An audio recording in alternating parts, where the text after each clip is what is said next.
En el intrigante caso de Daniel Sancho, su abogado, Marcos García Montes, revela en detalle los desafíos que enfrentaron para asegurar la representación legal adecuada en Tailandia. Esta historia, llena de giros y complicaciones legales, nos lleva a comprender por qué la búsqueda de justicia ha sido tan compleja. García Montes destaca el primer obstáculo: el primer abogado asignado a Daniel ocultó información crucial al equipo de defensa, poseyendo el informe del caso y obligándolos a recogerlo en la corte. Esta falta de transparencia llevó a la decisión de prescindir de sus servicios.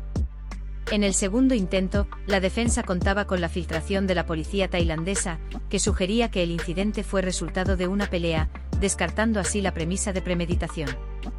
Sin embargo, el segundo abogado insistió en abogar solo por la cadena perpetua, divergiendo de la estrategia de la defensa española.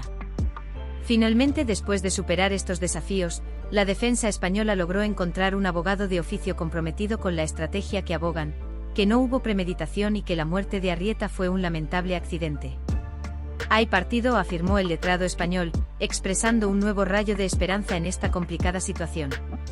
Además, García Montes comparte 3 puntos clave que considera graves errores en el manejo del caso.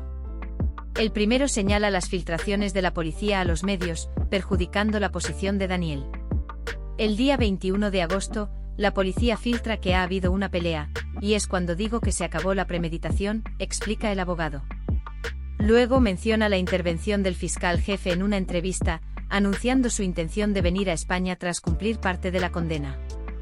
García Montes resalta el papel de Big Joke, un personaje misterioso que aparentemente filtra información a la prensa. Este elemento, sumado a la peculiaridad de llevarlo a cenar a un restaurante, plantea interrogantes sobre su conexión con el caso.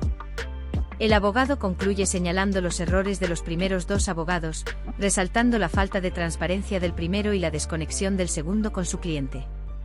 Examinamos todas las pruebas del fiscal y está claro que no hay premeditación, solo un homicidio imprudente, destaca García Montes como tercer punto de fricción con las autoridades tailandesas, sugiriendo que la condena debería ser de 8 o 10 años según el Código Penal de Tailandia.